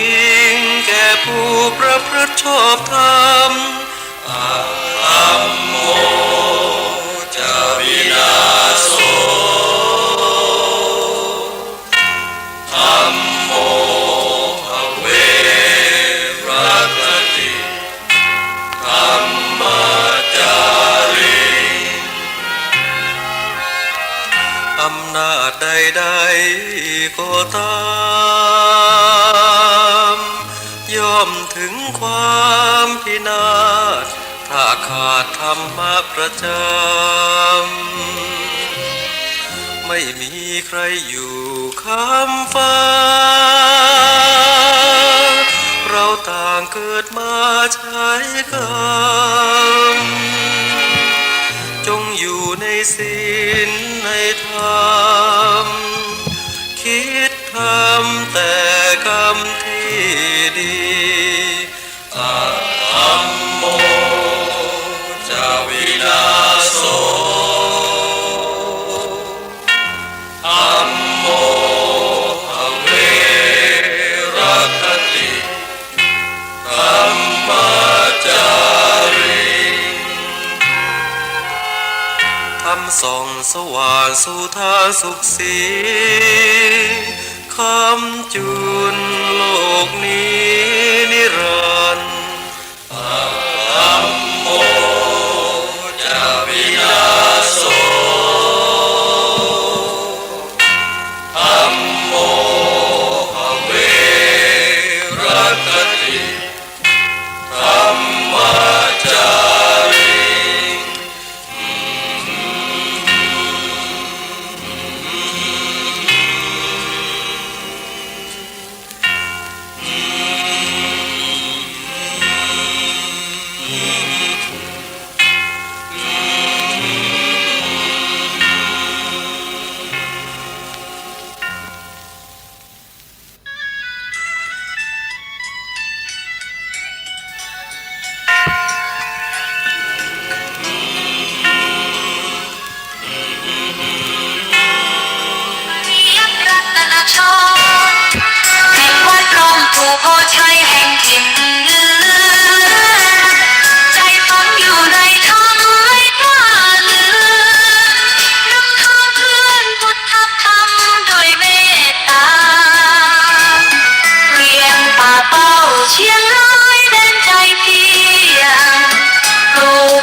ส่งปัญญา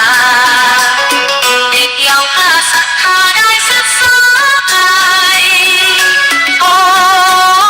พระมหาเสาแก้วจิตมันสอนด้วยธรรมเสริมใจให้ใสตั้งอยู่พุทธสัมพันธ์หลอกลงไว้สืบพระศาสตร์ให้มันคงทั้งแดนดอย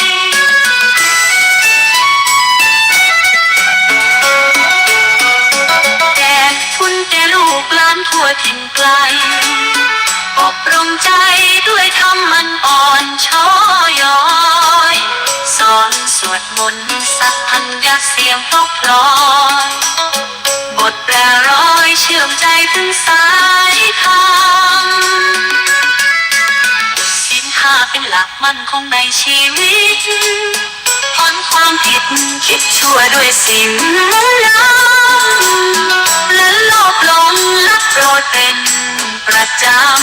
ำเด็กได้ทำไว้ใช้ทุกวันคืนโอ้พระมหาเสาแก้วผู้นำแสงวางแบบแห่งชีวิตที่สดชื่นนำพุทธวิธีเป็นแสงสว่างฟื้น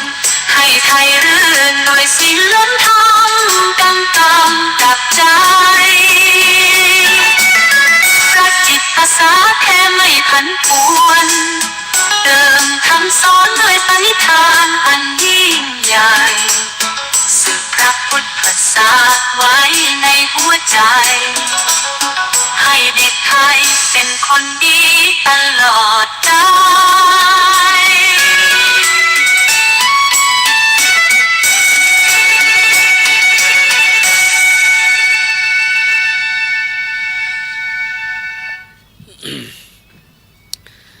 เอาละบรรดาศรัทธาญาติโยมทั้งหลายก็ได้ยินได้ฟังรายการธรรมะเพื่อชีวีซึ่งคืนนี้ก็ได้มาแตนตู้ลุงดอยตู้ลุงดอยรายการธรรมะคนรับดึกนี่เนาะการธรรมะคนรับดึกก็พอดีเนาะก่อนที่จะเข้ามารายการ ตุลงเปิ้นโทรมาหาข้าใจเร็วๆเด้อไปจัดรายการแต่งตุลงกรรม วันนี้คอมมีปัญหาเปิดเข้ามาจอมืดมดข้าใจโวยโอ้ปทุมเกิงดัดโทรเข้ามาแต่กี้ก็บ่เป็นอย่างเนาะก็อย่างที่ว่าถ้าไผมีปัญหาก็จัดแตนกันไปเนาะถ้าก็มันนี่ก็ได้มาจัดรายการธรรมะคนนอนดึกแตนตุลงดอยเด้อวันนี้ก็ได้มานำเสนอในหัวข้อเรื่องการสะสมประสบการณ์ความรู้จนถึงขั้นเป็นผู้ที่ได้ยินมามากได้ฟังมามากมีประสบการณ์มามากได้นามว่าเป็นพระหูสูตรตอนนี้เปิดโอกาสให้ท่านทั้งหลายได้โทรเข้ามาเนาะคืนนี้ฟังแล้วเป็นอย่างใดฟังก่ายกันเด้อฟังรับกันเตื้อฟังแล้วเป็นอย่างใดคืนนี้บัดได้มาบัดได้นำเอาน้องๆมาได้มานำสวดมนต์ก่อนนอนเนาะพอมากระทันหันก็เลยมาตนเดียวเด้อคืนนี้เบอร์0903164720ก็ตอนนี้ก็โทรมาได้มีเวลาแหมประมาณ20 กว่านาทีประมาณ20 กว่านาทีก็โทรเข้ามาได้0903164720หรือจะโทรไปหาตู้ลุงด้อยก็ได้เด้อโทรเข้าหาเบอร์ตู้ลุงด้อยก็ได้ไปอู้ไปจ่ากับตู้ลุงด้อยก็ได้เด้อหรือจะโทรเข้ามาเบอร์นี่ก็ได้0903164720เบอร์แรกเจริญปอน เจ้าแก้วไว้สาเนอะท่านมาเสาแก้วเจ้าแม่ทุกแก้วบ้านศรีสะพรสีเตี้ยมะลงละปุ่นเนอะมาบัดแล้วเตื้อฟังอยู่เจ้าฟังอยู่เนาะเอาได้ค่ะจะละประโยชน์มากหลายเนอะเรื่องฟังธรรมนะเจ้าดีละเนาะมันจึงมีอย่างเอี้ยมันใช่ว่ามันบ่มีมันจึงมีเหมือนกันน่ากะเรื่องฟังธรรมนี่แน่เจ้าฟังอย่างนกฟังอย่างอันอย่างอีมันจึงมีเจ้าเอากับก้อนก้อยเอากับไปฟังธรรมเอากับฟังจนจบเรื่องนั้นเป็นเรื่องนี้เอากับเข้าใจเจ้าสาธุวันนี้มาแทนผู้ลงวันนี้มาเอาเด็กๆมาโตยเนาะมันมากระทันหันก็อันความจริงวันนี้เป็นวันของตู้ลุงดอยเนาะเจ้าของตู้ลุงดอยปฏิภาณเจ้าหลวงปู่ปฏิภาณพอดีพอมีปัญหาสาธุวันเสาร์นี่เป็นวันของละอ่อนโตยเนาะวันเสาร์เป็นวันของละอ่อนเจ้ากลับไว้สาเด้อท่านพระมหาเจ้าสาธุชัดเจนดีเด้อขึ้น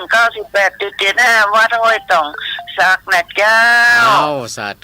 ธุอนุโมทนาสาธุกับกับเจ้ากลับไว้อาจารย์เนาะอาจารย์เจ้าของสถานีด้วยเนาะสายแรกตอนนี้ข้อความเข้ามาเลยเนาะ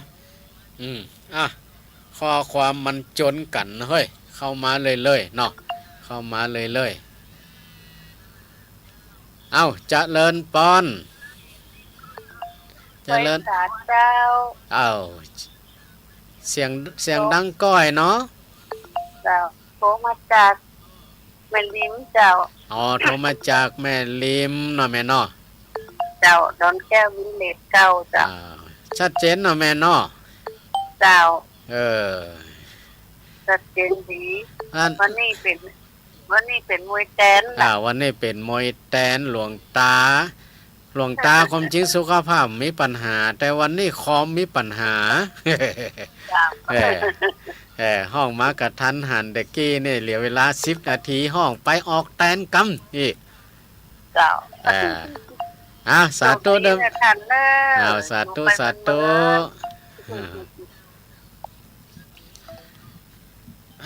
พยายามกดเข้ามาข้อความจนกันตุ้มตั้มโอ้ก็นึกว่าศรัทธาเปิ่นรับกันแล้วจะเลินปอน จังหวัดเจ้าว่ามาหาเพราะว่าเจ้าว่าน้องละปูนเหมือนกันเนอะยังไม่ทองยังมารับเด้อมารับเด้อเป็นรับได้จะได้ฟังรับแล้วกำได้อย่างอ๋อ เอามากกว่าจบถึงมารับเด้อนะฟังปิกฟังฟอกฟังนกกระจอกฟังนกเก้าแมวอย่างนักการตุลุงคนน่ะเอาไฟล้างร้องนักการอนุโมทนาเอาไฟล้างร้องปังอันที่รุนเลยกันก็โผล่มาแล้วในแก้วหนุนแกงปลาใส่จุนแล้วพอใส่จ้อมอีกแล้วเจ้าถ้ามาหาว่าที่ไปงานศพนั่นนะที่พ่อบอกว่ามันขออนุญาตเด้อมาเจ้าข้าหันหน้ามาท่ากินเหล้ามาเฝ้าองค์ไฮโลมาโชว์เสื้อผ้าไอ้ดอกมาท่าเอาบุญมาอุ่นหนุนเจ้าภาพมากับมา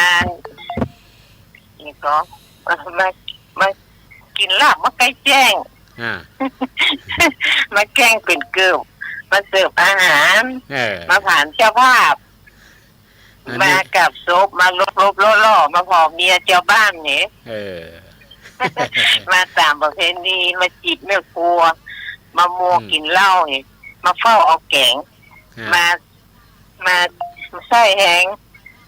บัดใส่แหงกันมานั่งใส่แกงใส่ไข่พวกนี้นะเจ้าอันนี้พวกเราบัญญัติในการบัญญัติในการไปงานศพอีกงานโคสงานศพในการห้องผมมาใส่แหงใส่กันมานั่งใส่แกงใส่ไข่นาการสาธุทุกเจ้าโอ้วันนี้ข้อความมานักเนาะข้อความมานักเป็นยังเนาะโทรเข้ามาได้เนาะเจริญปอนเจ้าแต่รู้เจ้ามารับเจ้าเนาะมารับเด้อน่ากะ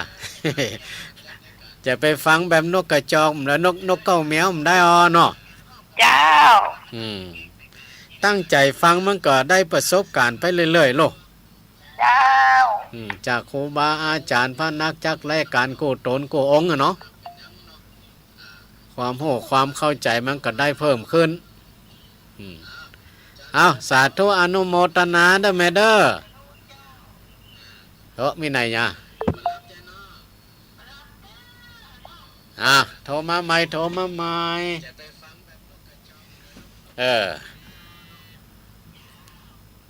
จะเลินปอนว่าสัตว์เจ้าท่านมาหาแม่อุ้ยอินฟังอยู่เจ้าฟังอยู่เนาะเจ้าเมื่อคืนตะกี้ก็ไปฟังที่บ้านเป็นออกก่อนบ้านโจ้กับเจ้าก็เพิ่งแต่มานี่เจ้าได้มาตันฟังอยู่เนาะเจ้าตันอยู่เจ้าแต่ตู้ลุงดอยแต่ละเนาะวันนี้มาแตนตู้ลุงดอยเจ้าช่วยกันไปกันเนาะกันน่ากะเพื่อมือรายการมันว่างเนาะว่างอยู่เจ้าจะเป็นสถานีไหนหมูเนาะทางละปูนะไม่วางเรดิโอบอกให้ได้ยินแล้วเดี๋ยวนี้นะเจ้ามันเลื่อนไปสถานีใดฟังได้ก็ฟังสถานีนั่นก็เนาะ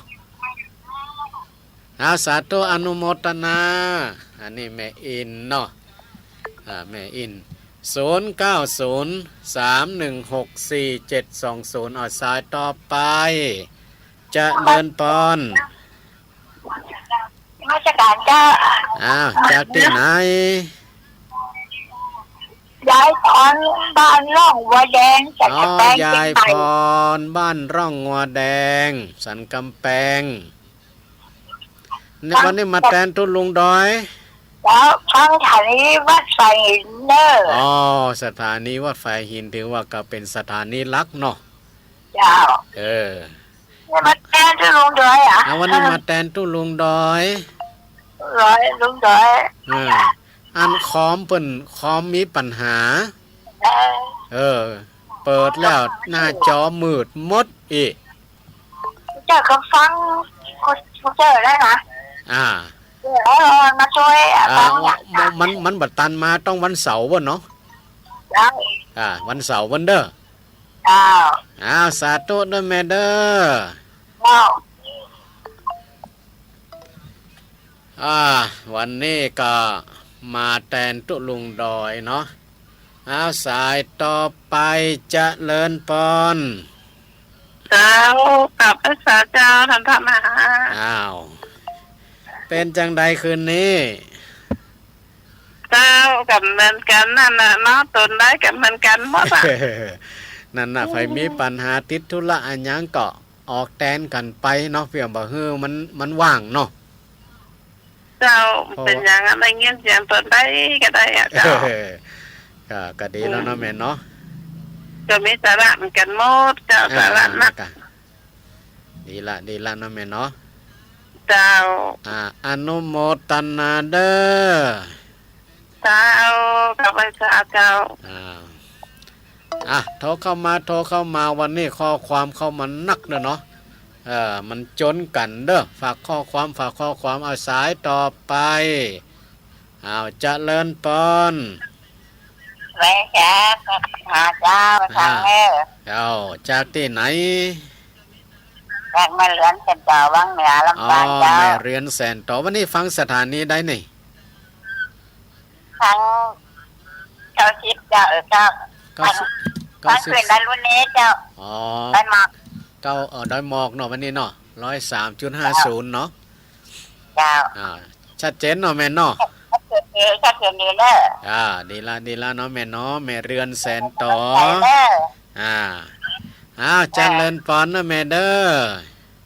เจ้าสาธุเจ้า สาธุอันนี้ก็ลายดอยตะวันออกลายดอยตะวันออกตั้งสายต่อไปเจริญปอน เจ้าตะกี้โทรศัพท์คัดข้องเจ้า นั่นนะกะ จาก แม่ ที่ น้อมเจ้า แม่น้อม เรียงหนองล่อง แม่น้อมเวียงหนองล่องเนาะฟังสถานีไหนไม่คืนนี่ ไม่ต้องซักเจ้า ห้วยตองซักชัดเจนอยู่เนาะ เจ้าชัดเจนเจ้า แต่กี้เปิ่นว่าแม่วางสถานีบ่ใครได้ยินอีกก็จะได้กับหัวเนาะ เจ้าวันนี้เราอ่อนมาแม่ตัวเนาะ ก็ต้องมาวันเสาร์นะแม่เนาะเพราะว่าวันนี้นี่เป็นรายการของตุ้ลุงดอย พอดีมีปัญหาตั้งเทคนิคก็เลยมาออกแตนเนาะแม่เนาะก็เลยมาได้เอาดอกอ่อนมาตัวเนาะแม่เนาะ เจ้าข่าวควายฟ้องแล้ว นั่นนะกะ สาธุ เจ้าสาธุเจ้า ก็จะโทรไปหาตู้ลุงดอยก็ได้เด้อว่าบ้านคอมเป็นยังไดถามเพิ่นเด้อก็ตามปกติถ้าบ่คัดข้องอันหยังสุขภาพบ่เป็นหยังก็ออกตามปกตินะเนาะวันนี้ตู้ลุงดอยนี่สุขภาพปกติทุกอย่าง100%แต่คอมวันนี้ก็มีปัญหา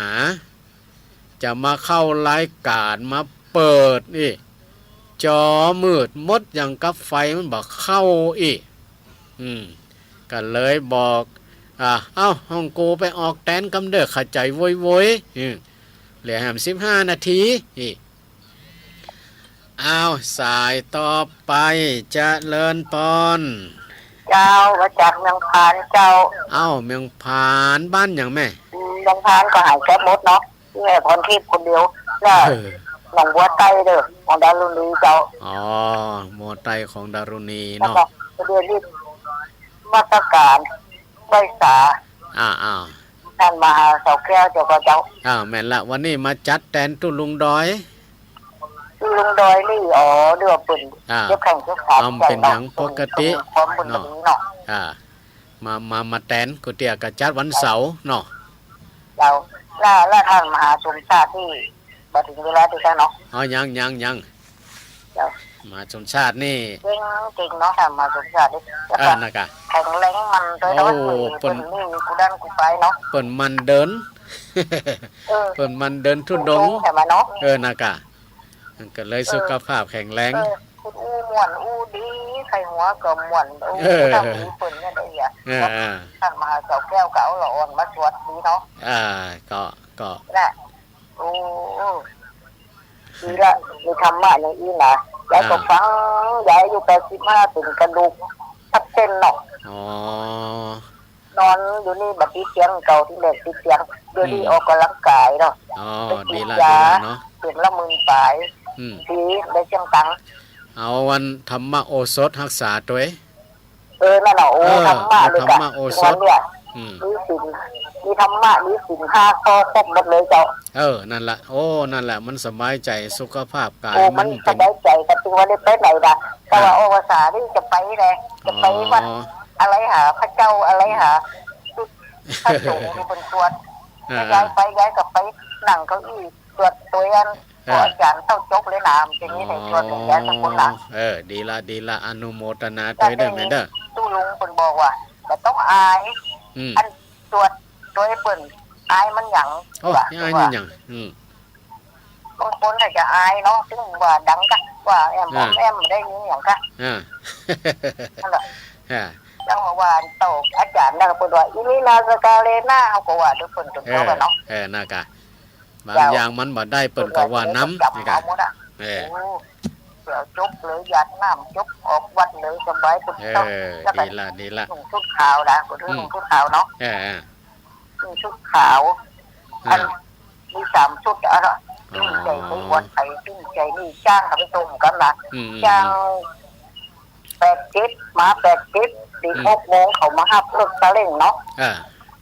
มันจะนี้ใส่เงินยายสักคนอะ2 หมู่บ้านนี่ยายคนเดียวดีละทำไปเถอะเนาะอายุเอาไว้อย่างคนที่เอามาปันฝ่ายได้298ได้ปัน8เนาะแล้วได้นำ300แล้วโคตรของเอามาใจให้มันมีประโยชน์ไกลเนาะกันน่ะกะไว้กะทำไปละเนาะเจ้าเดินจะได้แล้วรถทีตัวทีมได้เนาะแล้วรถที่อัพรถเก่งอย่างก็พี่น้องนี่มีแต่มีคนเด่นกันส่งกันคนเขาจะไปขอบนไปตรงวัดคนก็เสียเวลาคนลูกเจ้าแล้วคนก็มีเวลาด้วยเนาะเขาเป็นนี่บุญคุณเป็นเนาะนี่มันสบายใจเจ้าเอาละดีละเนาะก็รักษาสุขภาพเป็นเด้อย้ายถึงป้อมก็ได้ดูทีวีอ่ะดูกระทำมาอย่างกันสาธุอนุโมทนาอันจำนี้อย่างนอเจ้าเนาะสาธุเด้อได้สาธุขออยู่จัก3 ปีเดี๋ยวได้85ละอยู่ไปเรื่อยๆอยู่ไปเป็นหล่มโพหล่มไส้ของลูกของหลานไปเรื่อยๆเนาะดีแต่ว่ายังว่านะกะเที่ยวหูตา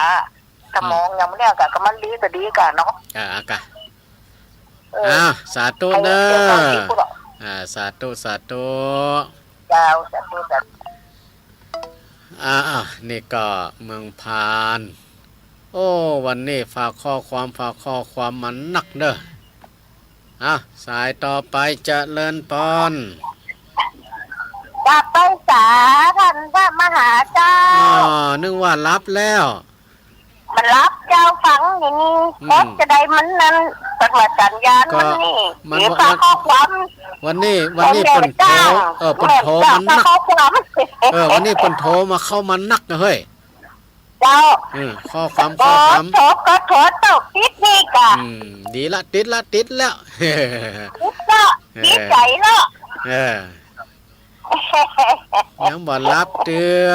เนาะเจ้าบ่รับเตือเจ้านึกว่าฟังอย่างนกเก้านะฟังอันเจ้าเปิดเทศที่เขาฟังเขาก็สบายใจรับดีนอนดีแน่น่ากะเนาะเจ้าดีละสาธุอนุโมทนาเป็นมวยแทนนั่นตุลุงดอยแหละเจ้าวันนี้มาแทนตุลุงเด้อเจ้าเป็นกำลังใจแน่กำลังใจตุลุงดอยไปแน่น่ากะสาธุเจ้า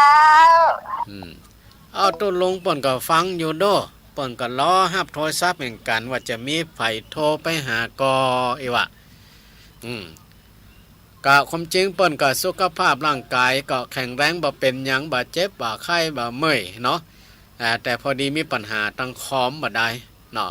ถ้าบ่มีปัญหาตั้งคอมก็ออกตามปกตินั่นแหละสายต่อไปเจริญปอน ไว้ข้าเจ้าฝากมาหา จากที่ไหน จากวันไม่สุกเหนือเจ้า แม่สุกเหนือ เจ้าฟังอยู่เด้อฟังเดินอยู่คนเดียวเจ้าลูก ดี แล้ว ละดี เข้า ละ บ้านอยู่ กะเอาวิทยุนะกะไปเป็นเพื่อนเนาะ เจ้า มันจะไปได้ง่อมได้เหงาดิ เจ้า ฟังไปทุกวันโอกาสดีกะน่อมเดียวเนาะ เจ้า เอาได้ยินได้ฟังพระนักจัดรายการครูบาอาจารย์หลายบ้านหลายจองหลายอำเภอหลายตำบลที่เพิ่นพัดเปลี่ยนกันมาออกนี่นะ เจ้าแล้วเมีย6 โมงก็ฟังคำอย่างฟังคำอย่างเจ้าหงหินดีละเนาะสาธุอนุโมทนาเด้อแม่เด้อสาธุก็ฟังไว้ได้ปัญญาได้ความรู้ได้การศึกษาอย่างน้อยก็สักวันหนึ่งมันจะเป็นพระหูสูตรคือผู้ได้ยินได้ฟังมามากอีกเจริญปอนปีได้อยู่กันเด้อครับพี่ครับผมจะปิดลีโอทางโทรศัพท์เนาะปอเนาะครับผมปอโทรจากที่ไหนจ้างนานเลยครับปอน้อยสมเพชรปอน้อยสมเพชรนะครับวันนี้มาแตนตุลุงดอยเด้อครับคนจริงก็สู้ดีละเนาะปอเนาะผมจริงก็ตุลุงเปิ้นก็สุขภาพแข็งแรงเป็นยังช่วงนี้นะแต่จะมาเข้ารายการมาเปิดคอมมีปัญหาก็เลยบอกมาเสาแก้วไปออกแตนกำใจโวยวันนี้บ่มีละออนมันตัวเนาะวันนี้บ่ได้แจ้งเขาเพราะว่ามาด่วนเนาะครับต้องพวกวันเสาร์ว่ะเนาะครับ